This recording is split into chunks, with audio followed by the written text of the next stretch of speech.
Hey everybody, it's Dr. Joe's in the house on this Wednesday evening. It's very cold where we are in the Washington, D.C. area. I hope it's nice where you are.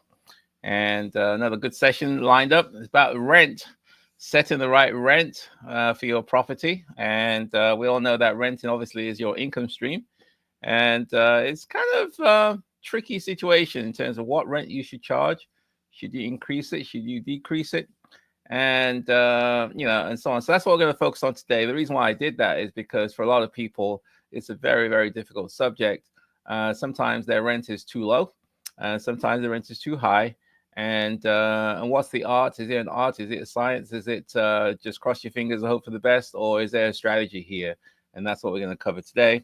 And again, as usual, if you've got any questions, please put them in the chat box, and we'll get to them in about 20 minutes. And anything to the real estate investing, whether you're buying a deal, whether you're looking to acquire something, you got a landlord problem, tenant problem, any challenges in terms of acquisition, whatever it is, please put them in the chat box, and we'll try to get to it in about 20 minutes from now.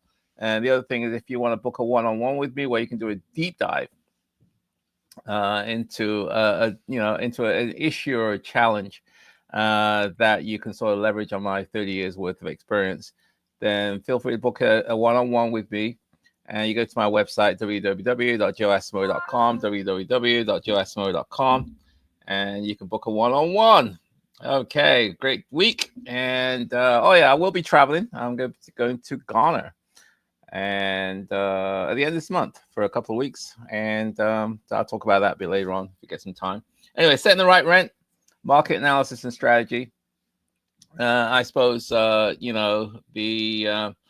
question is going to be, what's the cost of getting your rent wrong? What is the cost, and what happens if you set the wrong rents? So anyway, determining the optimal rent on a property, it feels like navigating a minefield for some people. As I mentioned earlier on, sometimes you feel kind of nervous about, should I set it? Should I increase it? Should I reduce it? And am I leaving too much money on the table, or whatever it is? If the price is too high, you run the risk, I suppose, of prolonged vacancies. That will eat into your profits. If your price is too high, it's not competitive, and you'll get fewer applications and you'll have fewer people to choose from. If the price is too low, on the other hand, you're effectively leaving money on the table while you're kind of devaluating your investment, especially if it's a multifamily where the value of the property is closely linked to the income stream that the asset generates. So it's kind of a delicate balance. So it's really not just a financial sustainability issue, but it's about positioning your property competitively in the marketplace. So rent setting is more than just choosing a number. It's not just flicking a number or calling a number out the top of your head.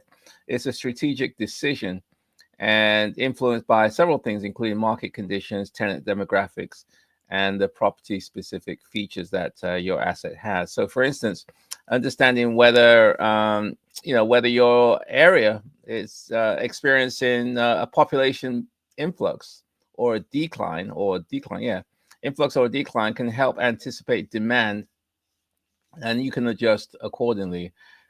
Similarly, what tenants value most will affect your ability and the rent that you charge. So if you have families who value things like proximity to schools, modern amenities, and outdoor spaces, then obviously that will decide on what kind of price you put it at, and so on. So over time, what I found is that successful investors develop a keen sense of balancing fair market rents with the operational costs, because obviously your operation costs will increase, and so you have to balance that with tenant expectations as well. So it's not just a one-time thing. It's something that you have to evaluate on a regular basis, and that's what we're going to talk about today, because the market fluctuates. It's not static, and you need to be in sync with that. So let's get going. We're broken down to 6 parts as usual. And the first part is, how do market trends impact your rent pricing? What are the market trends that are going to impact your pricing for your rents? And I suppose the question is, why is it crucial to align your rent with the market trends? Why is it important to be, cognizant or at least consider the market when you set your rents? Should you ignore the market? Or should you consider the market? Okay, that's what the next question is going to be. So yeah, understanding market trends, obviously, is important. As the saying goes, no man is an island. You have to consider what's going on around you. What's your competition like? What are tenants' expectations in terms of what they want to pay? If the going rate's $1,000 and you're charging $1,500 because your mortgage is too high, well, that's all well and good, but you may not get anyone who's going to rent it for $1,500 if the market rent is $1,000 and so on. So you need to understand what the market's going on. So rent markets obviously are dynamic, and they're influenced by macroeconomic factors such as employment rates, people moving in or out of your area, inflation, and also regional migration patterns. Some areas are experiencing a surge of population, and some areas are experiencing declines. And the market's always changing. So, for example, in a city experiencing an influx of new residents due to things like job opportunities, this will likely increase demand for rentals, allowing you, if you own in those locations, to possibly increase your rent because there's a greater demand. And likewise, if you're in a declining population, people are leaving, then it means that there's probably more supply than there is demand. So you're probably going to end up having to reduce your price in order to stay competitive. So hyperlocal factors such as things like high quality school district, public transportation access, and neighborhood safety. Are you in an area that's safe, or are you in an area that's desirable? That's going to affect also, your ability to charge what kind of rent that you want. So these, those details determine why, two properties in the same zip code or the same town will have, different rents, because one is more desirable than the other. More people want to live in a certain area than others, and so forth. And that's the reason why, when I buy, I'm just talking about myself, when I buy properties, I don't just look at, is it a good deal? Because the numbers may make sense in terms of a profitability standpoint, but at the end of the day, you're going to be renting the property to a tenant. And, so the type of tenants that you are looking to attract, the question becomes, do they want to live there in the area that you have bought your property? And if the answer is yes, then you're good. If the answer is no, then it really doesn't matter that you got a good deal, because you're going to have a hard time attracting quality tenants. I call these folks tier one tenants. And therefore, the location of your asset is very, very important. It's been a few years ago when I first started, I would buy a house, not even thinking about the area. I just thought, hey, the numbers work, let me just buy it. And I'll buy it and I have a really hard time trying to find tenants because the neighborhood issues, or because people don't want to live there, or whatever it is. And therefore, I had a hard time trying to find quality tenants, because the quality tenants will be attracted to other places, not mine. So, consider those things when you are acquiring your property, and buy strategically, okay? And obviously there are seasonality issues that goes into demand. People tend to want to move in the spring and summertime. So you may want to try to get your leases to end around that time. Therefore, you get a larger pool of people to choose from, because that's when people are looking. If you have no control over that, then obviously, it is what it is. If you got a vacancy in the middle of winter when it's freezing cold outside and people aren't looking, then you're going to have to adjust your strategy, possibly your pricing accordingly, and so on. So what are some of the action items associated with market trends and impact? Well, use online tools like Zillow, Rent-A-Meter to analyze local rental trends. Attend community meetings or subscribe to local news to stay updated about what's going on in the neighborhoods, and also review and adjust your rents seasonally if necessary to align with market trends and demands. Okay, number 2. What role do tenant demographics play in your rent strategy? What role do tenant demographics play in your rent strategy? Okay, I suppose the question is, how can understanding tenant demographics maximize rent potential? How can understanding tenant demographics, tenant types, how can that help you in determining what to charge for rent? So tenant demographics are really the foundations of a successful rent strategy. Knowing who you're going to rent to enables you to align your property features and your pricing with your tenant preferences, i.e., you have an idea who your customer is. As I said before, everything starts off with the customer. What are they looking for? What do they want? What do they not want? And therefore, you can adjust your product and your rent and your pricing strategy accordingly, okay, based on their preferences. So, for example, families with children might prioritize things like good schools, parks, while young professionals, for example, may prioritize things like close to public transportation and nightlife and entertainment and, things like restaurants and things like that. So demographics can influence the type of amenities tenants are willing to pay a premium for. So, for instance, millennials and Gen Z's folks, they may value energy efficient appliances and high-speed internet, okay, while older tenants may prioritize things like accessibility features and things like that. My voucher holders, what I found is that they tend to prioritize, obviously, neighborhood. They tend to prioritize things like access to public transportation and things like, proximity to, decent parks and recreational facilities as well. Okay, so once you have an idea what your customers value, then you want to make sure that you include all that in your in your properties.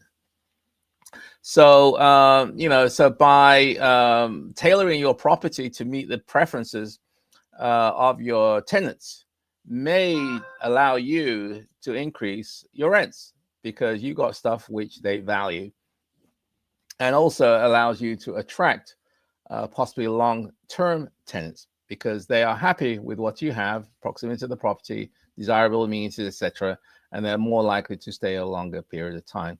So finally, understanding tenant income levels and spending habits can also help you strike the right balance between affordability and profitability, and so look at income data and to make sure that your rents are in sync with what people can comfortably afford, and therefore reduce the chances of missed payments and also turnover costs. As I said before, I do a lot of housing choice voucher programs. So I try to understand what the local housing authorities are paying for properties in that particular area for a 1, 2, 3, 4, 5, 6 bedrooms, and I try to understand what things they pay more for, and I try to incorporate all of that into my properties so I can charge market or even above market rents for my properties. So what are some of the action items associated with tenant demographics? Define your target tenant profile and research their needs. Another thing is survey existing tenants to understand what their priorities are. And also you may want to consider investing in upgrades that appeal to your ideal tenant demographic. So that's number 2. So again, number 1, we focused on, we discussed how do market trends impact rent pricing. And number 2, we've addressed what role do tenant demographics play in rent strategy. And so number 3, midpoint, is that how do property features influence rents? How do property features, the features of your property, how does that affect the amount of rent that you can charge? Okay, I suppose the question is, what property features justify higher rents? What property features justify higher rents? I'm assuming that you want to maximize the rents for your property. So you want to know is what kind of features allow you to do that. So a property's features significantly can influence its rent value. Modern upgrades, energy efficient appliances, appealing aesthetics often enable landlords like you and I to charge higher rents. For example, a unit with stainless steel appliances, updated bathrooms, hardwood floors, ceiling fans will attract more interest and possibly justify a premium rent compared to an outdated, unrenovated property. You're going to pay more. People will pay more if the property has been updated and upgraded and modern compared to an unrenovated property, outdated property. So there are also location-specific amenities that also play a role in how much you can charge for your rent. So in the urban areas, access to public transit and also things like secure parking may be a priority. And therefore, if you have those features or amenities, then it may allow you to charge more rent for that. In suburban or rural settings, spacious yards, storage options, or even proximity to schools might hold more appeal. So again, investors who understand these preferences can strategically enhance their properties to command competitive rents.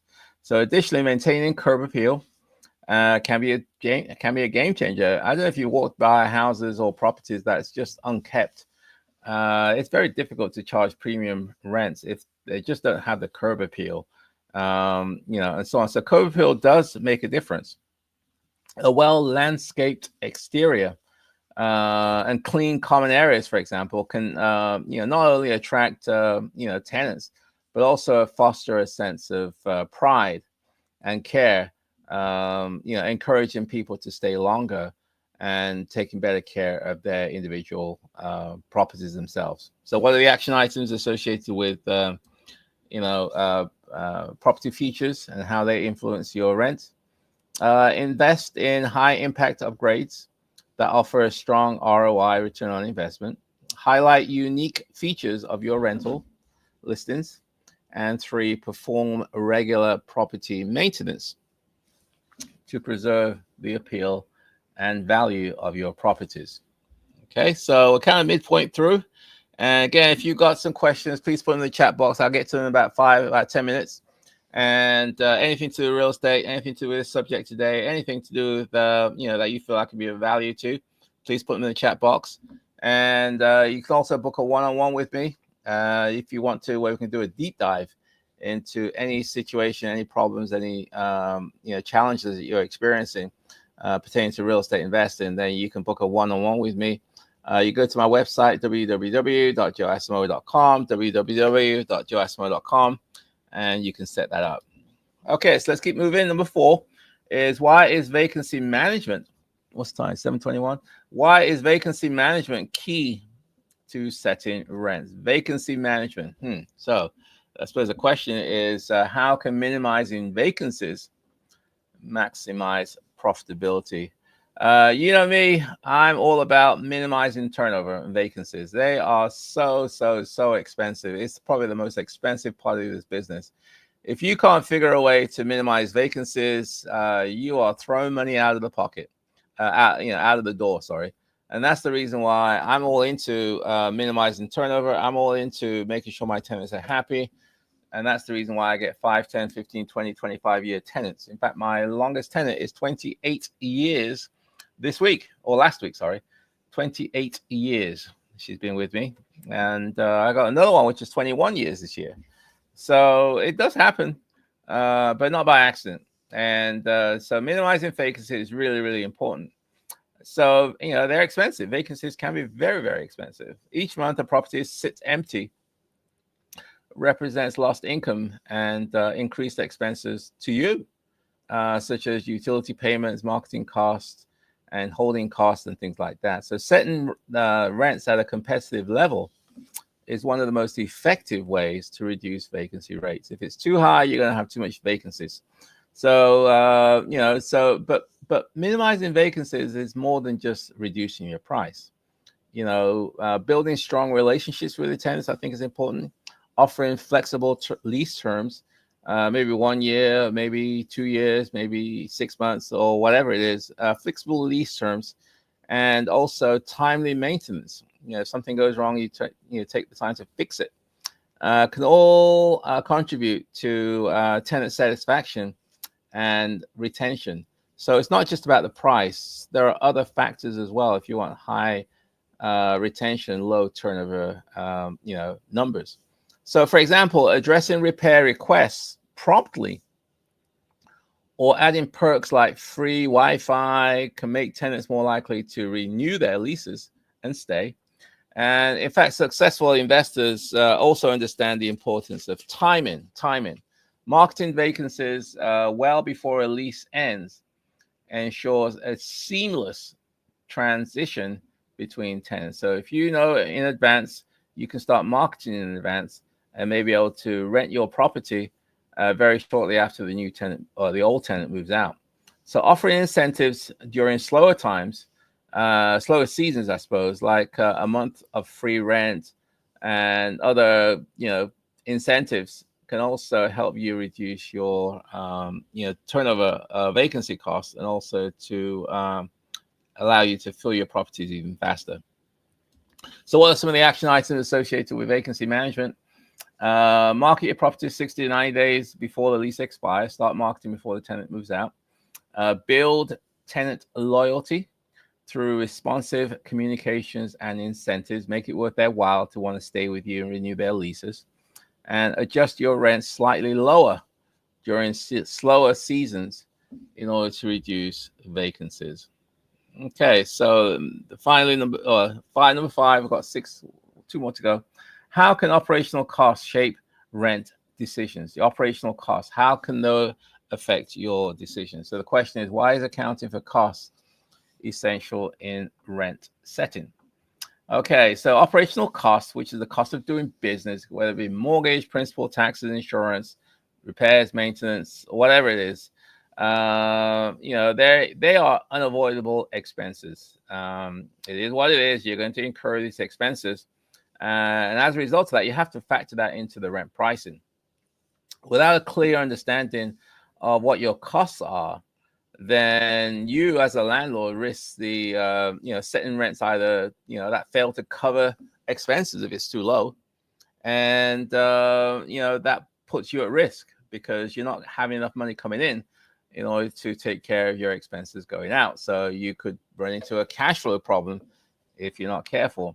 So accurate budgeting ensures that rents not only cover operational costs, but also provide a buffer for expected, expenses like emergency repairs and so on. So you want to have some money left over so you can start building reserves, whether it be 2 or 3 months of reserves set aside, such that if something happens, an emergency or situation occurs, then you have the buffer, you have the resources to actually take care of it, and you don't really have too many financial problems. So experienced investors, often allocate a portion of rental income towards what I call a reserve fund, and which is designed to take care of these unplanned events without you being forced to dip into your personal savings, and so on. So, and then finally, number 6, how do you stay ahead in a fluctuating markets? How do you stay ahead in fluctuating markets? The question is, what strategies help landlords adapt to changing conditions? What strategies can you as a landlord adapt to the changing conditions that you're facing?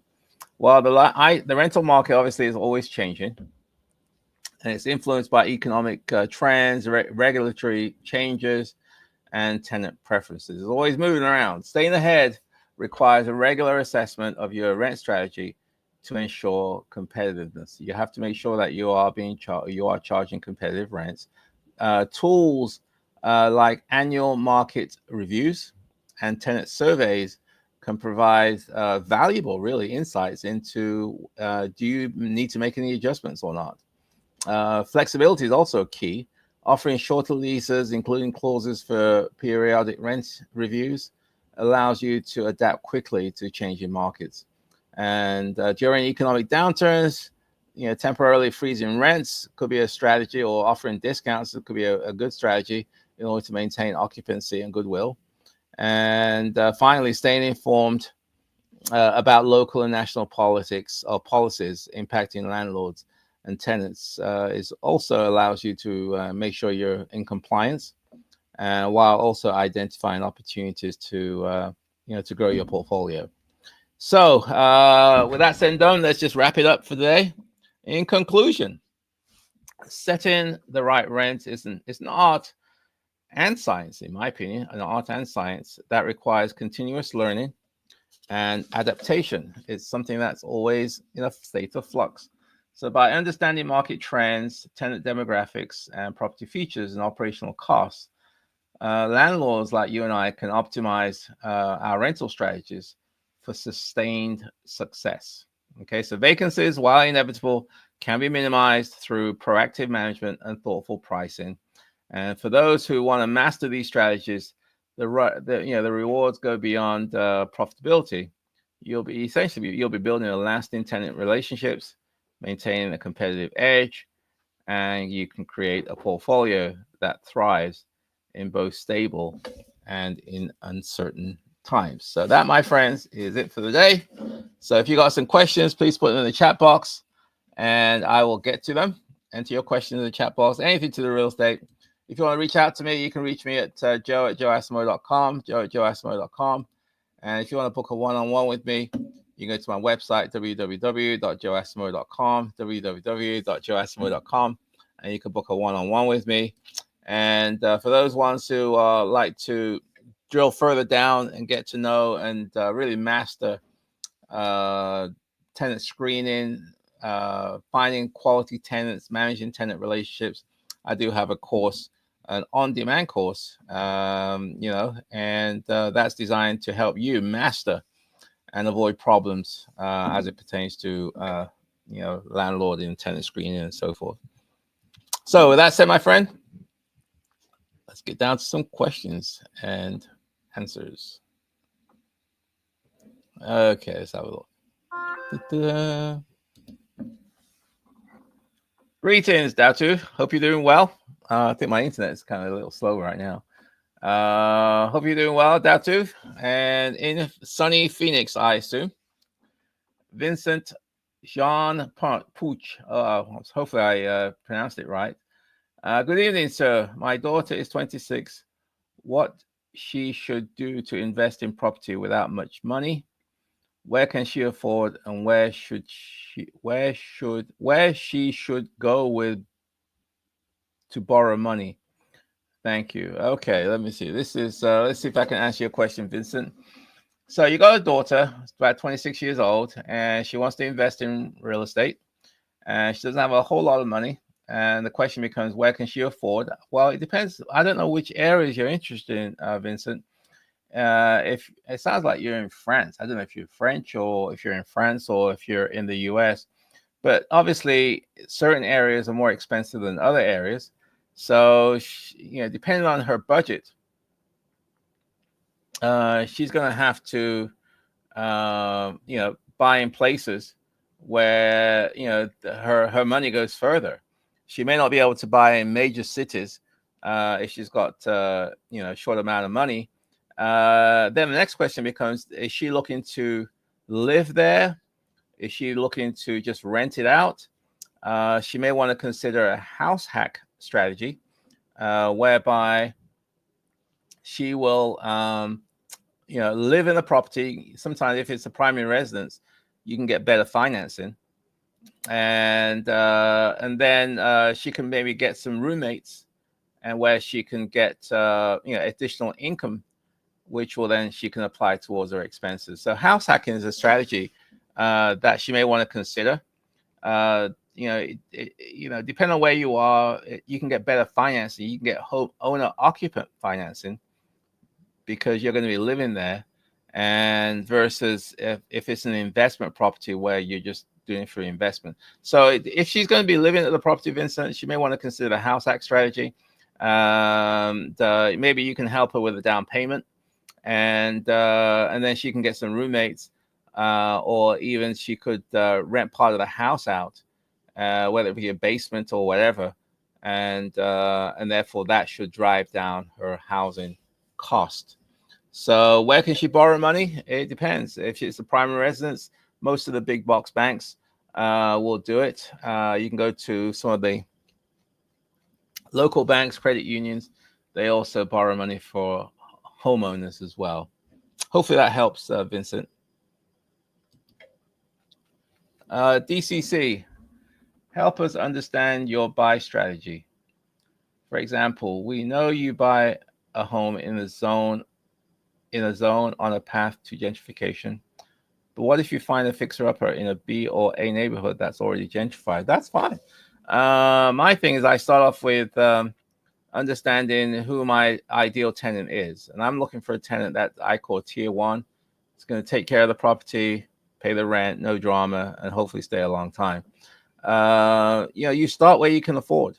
And so if you can afford to be in the gentrified area, fine. If you can't, then you want to be in an area where hopefully it's on the path of gentrification, which means that over time, it's going to become more desirable than what it is today. Obviously, you don't know the future. We don't know what's going to happen tomorrow. But I try to buy in areas where I think my type of tenants want to live there. And also, I look into things like how much does Section 8 pay for rents in that area. Do I need to add more bedrooms if I'm going to do Section 8 so I can get more rent? How many bedrooms do I add? Is the property a 3 bedrooms? Do I need 4? Do I need 5? Do I need 6 bedrooms? Is it possible? How much is it going to cost to do that? So all these things, are important as I, decide whether to go or not. And if I'm going to do a burst strategy where I'm going to buy it and then I'm going to do some renovations, and then ultimately I'm going to refinance. I want to make sure the numbers support that, so I don't have too much property or too much money tied up into the property after it's completed. Hope that helps, DCC. Hector, hey Hector, how you doing? Hi everyone. Realtor licensed in Northern Virginia, here to learn from Dr. Joe. Hey Hector, I know we've been playing social media tags, so I hope you're doing well in Virginia. And as everyone says, Hector is a licensed real estate agent in Northern Virginia. So if you're in the Northern Virginia area looking for a good agent, feel free to reach out to Hector. He's a good guy. Okay. DCC, how would you like to be a property manager? With 30 years, you can't partner with a property management company and train them to manage Section 8 the Dr. Joe way, just like your contractors know your preferences. Yeah, I mean, I manage my own properties. I don't manage usually for other people. I mean, I'm not going to own a management company. I don't want to do that. That's not what I do. But I try, for those people, students of mine, I try to show them what I do. They get a chance to look over my shoulder as we do a transaction, or I help them implement my systems, as you put it, the Dr. Joe way for their properties. In fact, I got reached out to, or Daryl reached out to me today, or yesterday, in fact.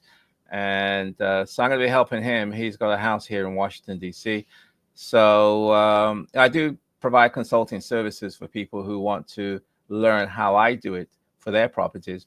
So he bought a house up here in Washington, D.C. And I'm going to help him find the quality tenants, which means I'm going to help him market the property, advertise, screen, select, and navigate the whole Section 8 process and get the tenant moved in. So that's what I'm going to be doing to help, Daryl. And I can certainly do that to help people if you feel that's the value to you. And the reason why I do that is because I want you to learn the, quote, Dr. Joe way. And, I just haven't found a management company that does it my way. We just had a lot of snow last week, so I sent text messages to all my tenants Just checking in, make sure they're okay, making sure that if they any problems, give me a call. Christmas about a month ago, I sent Christmas presents to all my tenants. It's just management companies won't do that. But I found that those things are very, very important in order to maintain tenant satisfaction, and hopefully people stay longer. So if you want to learn how to do it Dr. Joe way, let me know. Maybe start off with a one-on-one session, and I can understand your situation, and then hopefully I can help you implement some of the systems which I've developed over the last 35 years. Hello from Houston, just for your information. Okay, hey, DCC from Houston, Texas. What is your method of maintenance when repairs are need it when tenants request ones? Okay, so how do I handle maintenance? Typically, what I do is I have it's a two-part strategy. I have home warranties with all my properties, and so that usually there's quite a few home warranty companies out here. I wouldn't tell you which one I use, but I have home warranties on all my properties, and they usually cover the major systems like electrical, plumbing, heating, cooling, and appliances and things like that. So if there's a problem as it pertains to some of those systems, then typically the tenant will call me. I would then find out what the nature of the problem is, and then I would contact the home warranty company, and they will then assign it to a licensed, bonded, insured local company who will set up a time to go over to the house and take care of the problem. If it's an item that's not covered by the home warranty, then I have repairmen, handymen that will be able to take care of that. So if it's a home warranty issue, my home warranty company takes care of it. If it's not a home warranty issue or it's outside the policy, then I have maintenance and repair guys who take care of those things. That's how I handle it. Handle repairs, and I keep track of all my repairs, all my properties, and checking with the tenants when everything is completed to make sure that they're happy and satisfied. I found that for quality tenants, it's really, really important to stay on top of your maintenance and repairs. That's a sure way of getting people annoyed, is that if they feel that you're not attentive to any repair issue that they're having in the house. So it's a good question, Hector. Again, if you got some questions, please put them in the chat box. I got a few more minutes, and then we'll wrap it up for the day. Ty, will the housing authority ever pay lower than the standard set for a particular zip code and bedroom size? For example, comps are 1,500, but housing authority lists 2,000. Will housing authority pay the higher? Yes. Well, at least in the Washington, D.C. area, they will. There are many times where the rent that I'm getting is slightly higher than market, and they will pay it. So you need to understand how they work it in your area, if they will do that, and what you need to do in order to get the higher rent. You may have to provide them with comps, comparables. You may have to provide them with a list of amenities that you have, and therefore you need to understand what amenities do they value and give you extra rent for, and you want to make sure you incorporate those things into your your request. So they will pay higher rent, beyond market. But again, I think it's a jurisdiction by jurisdiction case. So it's really important that you try to develop relationships, Ty, with people at the local housing authority, so that way they can advise you on how they do it there. Okay, Hector, what is your recommendation on increased monthly rent? You go by the market rent at the time renewal, approach, or is more important that the cash flow is given you already? Let's make sure I understand. What is your recommendation on increased monthly rent? Okay, so the strategy, he wants to know what the strategy is for increasing rents, and how do I go by that? Do I go by the time of renewal, or do I go by based on the cash flow? Okay, let me ask him that question. So in Washington, D.C., for example, you can request a rent increase every year after the first year of your what they call HAP contract, housing assistance payments contract. So after a year, you can request a rent increase. And the way we do it here is that you find out how much they'll pay. That's what I do anyway. Find out how much they'll pay for the property, and and then you ask for it. Yeah, that's really it. There's a process. It's done electronically. Some places you have to submit a request.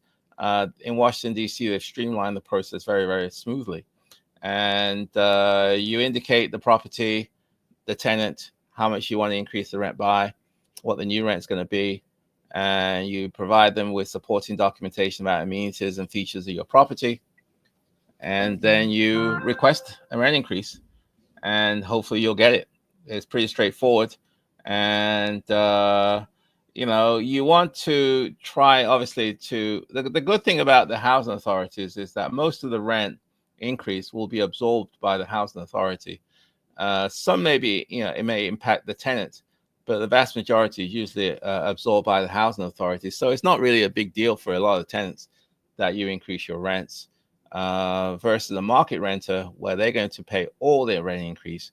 And therefore, you have to be a bit more careful in terms of how much you want to increase the rent by.